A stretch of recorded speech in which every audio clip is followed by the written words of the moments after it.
Okay, another head coach has been hired. Only three jobs remain right now. It's the Raiders, the Saints, and the Cowboys. Those are the only available slots as the New York Jets decide to go with Detroit Lions defensive coordinator Aaron Glenn, who it's a really interesting situation with Aaron Glenn because a lot of times when you see someone get a job, usually it's because just the massive success that has had. So, like, for example, if you're a defensive coordinator, it's the defense has played really well, so that's why you get the job. Seems simple enough, right? But what's interesting with Glenn is that he hasn't necessarily been someone who has had a ton of success with the defense. I think what is more impressive and why I've been impressed with him personally is how, despite the personnel sometimes not being the best, he's always managed to make the most of it. Now, not coming off his best game with the defense against the Commanders, but also even in that game, I thought he did everything he could. It's just at a certain point, personnel matters. If you're on your practice squad guys against a really good offense, it's not going to go well no matter what the coach does. But as a whole, I really like Aaron Glenn as a head coach. There is the question that people always have, and that I've always kind of been a little bit hesitant towards getting a defensive guy, because if you get a defensive head coach, what sometimes happens is they coach to help the defense, right? What does a defensive-minded head coach want? Well, they want more punting, because then it's not putting the defense in a tough situation. They want to be less aggressive, don't want any chance of any turnovers or anything.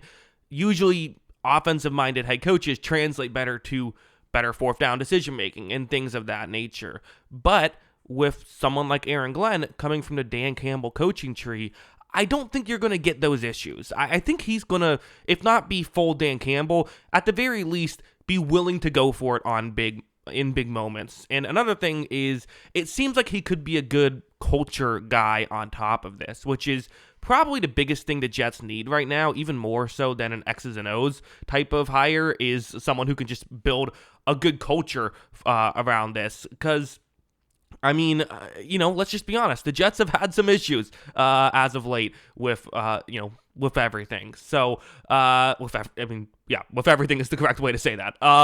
It is fascinating. So, again, Aaron Glenn, if you're unaware, he was the he's the assistant defensive backs coach back in 2014 and 2015 with the Browns. He then goes to the Saints, is the straight up defensive backs coach until he does that for 5 seasons.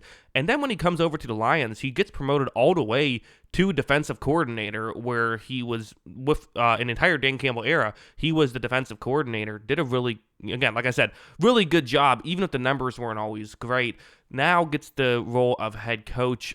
I think we do have to mention the other side of things, which is, okay, Aaron Rodgers is currently under contract for the New York Jets. Is he going to retire? What's going to happen there? I have no idea. But it does make you wonder a little bit, is there some sort of, is Aaron Glenn able to be a head coach and fully do whatever he wants? Or is it, hey, you're going to be the head coach, but we still have Aaron Rodgers as a quarterback, and Nathaniel Hackett's going to be the OC? I don't know. I'm just saying, remains to be seen there, but I think Aaron Glenn should be a pretty good hire for the Jets. I would say. I think honestly, you could argue, should Aaron Glenn accept the job, right? Because Aaron Glenn has had a lot of success. Like, is it worth it? But you're getting generational wealth to go be a head coach. There's only 32 jobs. If you're not getting this one, which one are you getting? I understand it. The other interesting thing is just the Lions side of things. The Detroit Lions have now lost both their offensive and defensive coordinator. They also lost their D-line coach, who's now the defensive coordinator for the Patriots. So they can't even replace, if they wanted to use that guy to replace Glenn, they can't even do that. So that's interesting as well. And usually when you do that, it's because when you're losing your coaching staff, it's because you go to the Super Bowl or something. They didn't even do that. They went one and done in the playoffs. So rough week for the Lions, really, losing a playoff game and losing both their coordinators. So we'll see how they handle everything. But yeah, those are my thoughts. What are yours? Let me know in the comments below. Always love hearing from y'all. And of course, as always, thanks for watching.